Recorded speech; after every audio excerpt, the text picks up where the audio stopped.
The following is an Eyewitness News special presentation. From Eyewitness News and your local weather experts, this is Eye on Hurricanes 2020.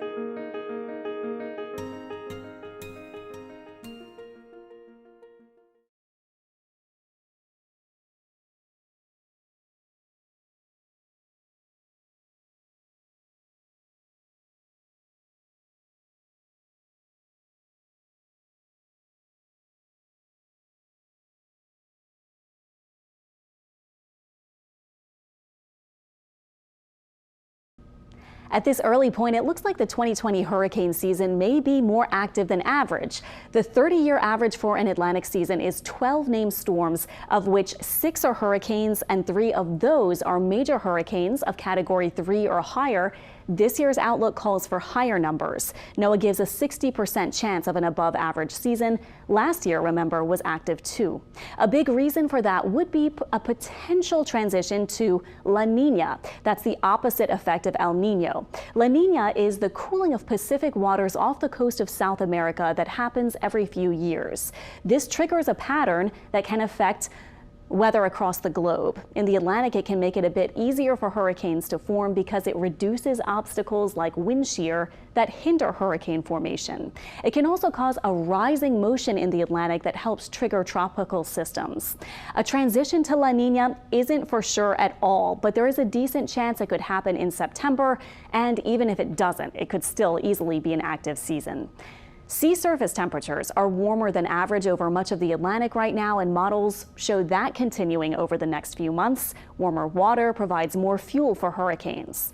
We have had preseason tropical storms Arthur and Bertha this year before the official June 1st start of hurricane season. Plus, we've had some other spots to watch. We've had preseason storms, by the way, the past 6 years. Last year, there was subtropical storm Andrea, and before that, tropical storm Alberto. Just because storms form early doesn't necessarily mean it will be super active all season long. That depends on conditions like dry air and wind shear and how those evolve over the course of several months, things that we will definitely have to watch. The coronavirus pandemic is changing the way emergency managers prepare for this hurricane season. It'll mean evacuation orders come sooner, and there'll be changes at shelters because of social distancing. You should also be sure your evacuation plan hasn't been disrupted by COVID-19. We talked to emergency managers and parish officials in Orleans, Jefferson, and St. Tammany parishes about changes to their plans this year.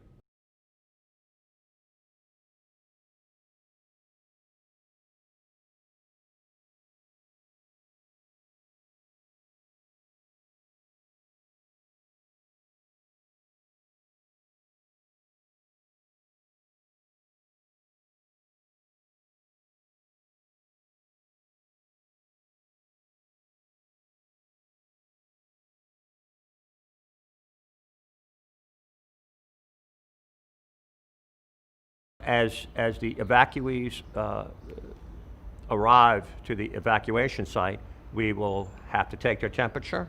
We'll have to make sure that they do have a temperature of 100, they'll be segregated to a separate group. Everybody will be given a mask. We will not separate any families whatsoever.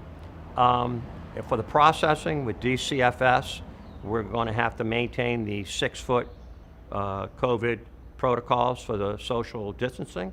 And we believe that that will slow us down just a bit. So FEMA and the state GOSEP have added another 10 to 12 hours to the timeline.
You may have evacuated your family to another family member's house, maybe in another part of Louisiana.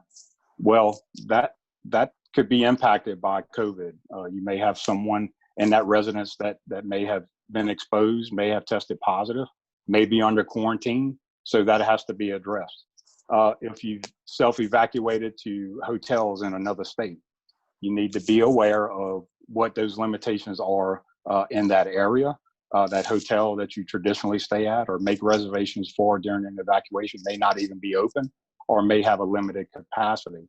So beyond just making plans early, Dave, it's important to have a couple of different options in your back pocket before the season starts.